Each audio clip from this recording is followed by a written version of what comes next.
Hi guys, happy new year. Welcome to my December budget recap.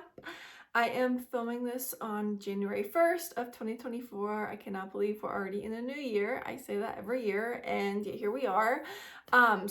This week I am going to be recapping my budget for the last month of 2023.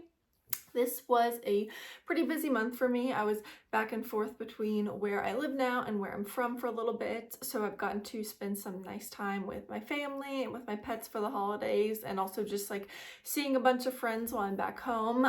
So it's been a pretty busy month, but it's been all good things. I hope you guys had a nice time celebrating with your friends and family as well.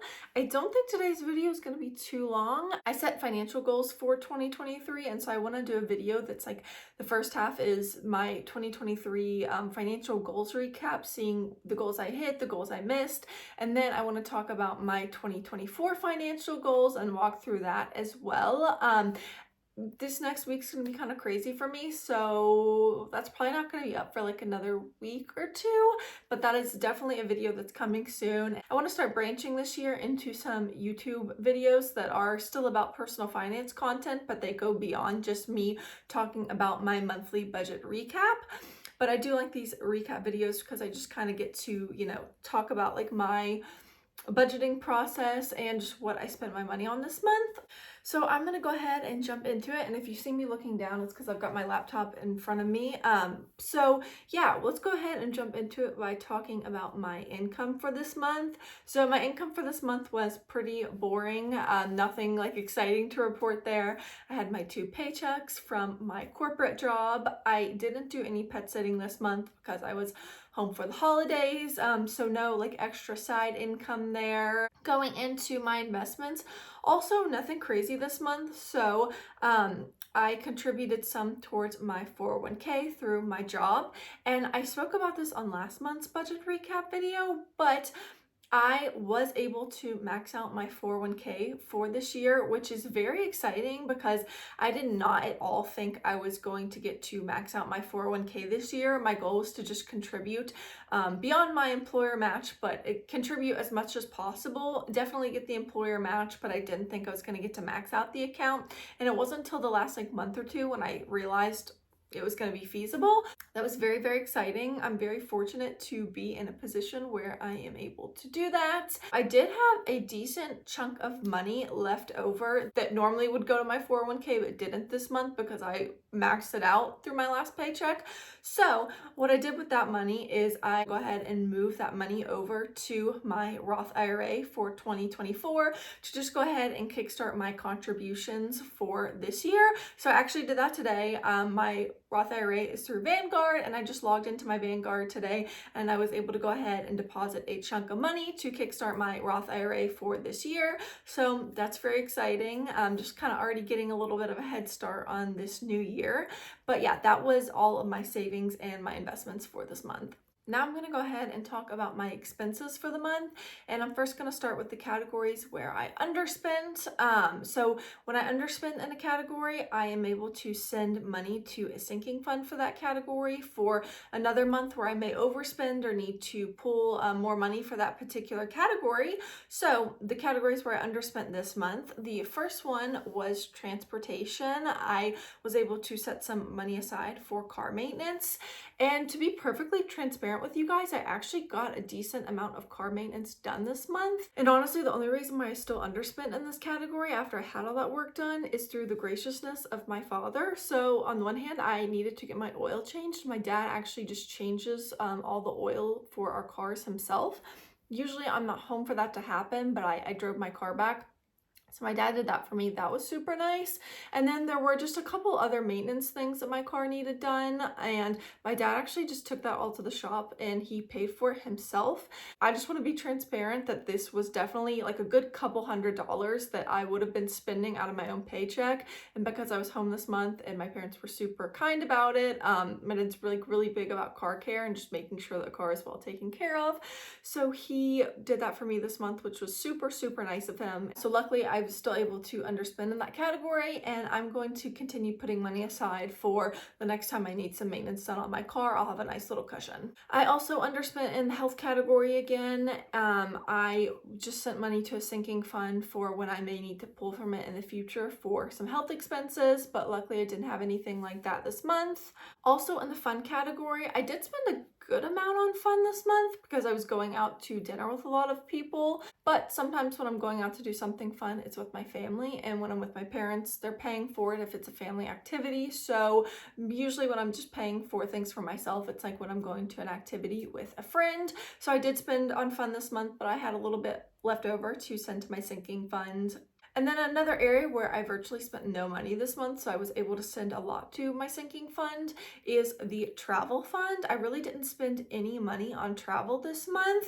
I also didn't take any riding lessons this month because I was out of town. So when I don't spend any money on riding lessons, I also just add that money into my travel fund. So I was able to really kind of boost up my travel fund this month, which is really nice because I know I'm going to be doing some traveling in the new year. I don't know exactly what that's going to look like yet, but I feel good about being able to kind of build up a cushion now so that when the opportunity to travel does come up, I've got a nice little reserve to pull from. Another category where I underspent this month was groceries. I was pretty much at my parents' house for most of the month, so I really hardly spent anything on groceries. And I'm going to talk about what I did with that money I would have spent on groceries, because now I'm going to jump into talking about the categories where I overspent this month.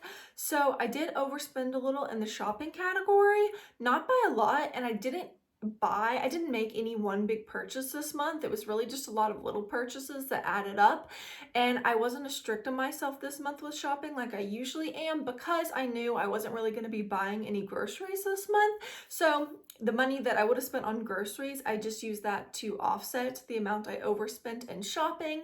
And then I had a little bit left over that I went ahead and sent to a shopping sinking fund. There's been like certain clothing items that I need that I've been kind of putting off. So I'm probably going to use that in the new year to make some like good staple clothing item purchases. The next category where I overspent this month was donations and gifts.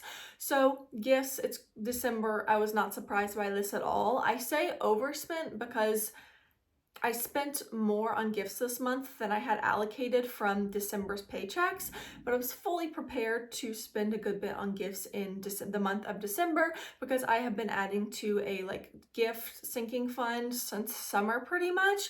So I had a nice like chunk saved up in my sinking fund for gifts, and I was able to pull from that this month to buy gifts for all of my family. And I have a little bit of money left over in that account as well, and what I'm going to do with that is I always at the end of the year just make donations out of it to a couple different charities that I like supporting.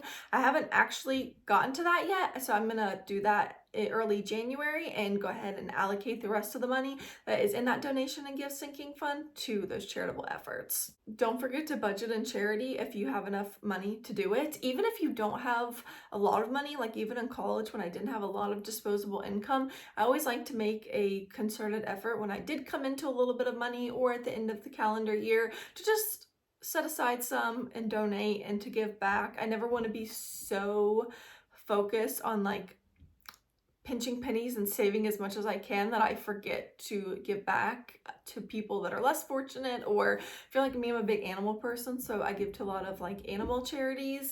So yeah, just keep that in mind if you are in the financial position to make any donations. And then I also spent a little bit of money this month getting some accessories for my new laptop. I also just got a new phone that I'm filming on, and so I've started purchasing some accessories I need for that, like a phone case, protective equipment. I'm very prone to dropping my phone, so I purchased some of that this month, and I don't have any of that budgeted from my particular paycheck, but I did have a technology sinking fund for my laptop that I'm also going to use to buy some of those accessories for my phone as well. So I pulled from my sinking fund to pay for that. But yeah, that was pretty much my budget for this month. Nothing crazy. And at the end of the month, I always have a couple action items. So my action items are to pay my rent for the next month. I go ahead and pay off my credit cards. I move any money to or from my high yield savings account as needed. And then in this case, I went ahead and moved over some money to my Roth IRA for 2024. And those are pretty much my action items at the end of the month. So once I've done all that and budgeted all my money, I am good to go and begin my budget for the next month. That's all for December's budget. Like I said, stay tuned. I am going to be doing a full year recap, talking about like net worth increases, goals that I hit, goals that I missed, and then talking about my 2024 goals as well. And that is going to be coming in the next few weeks. And thank you guys so much for watching. Bye.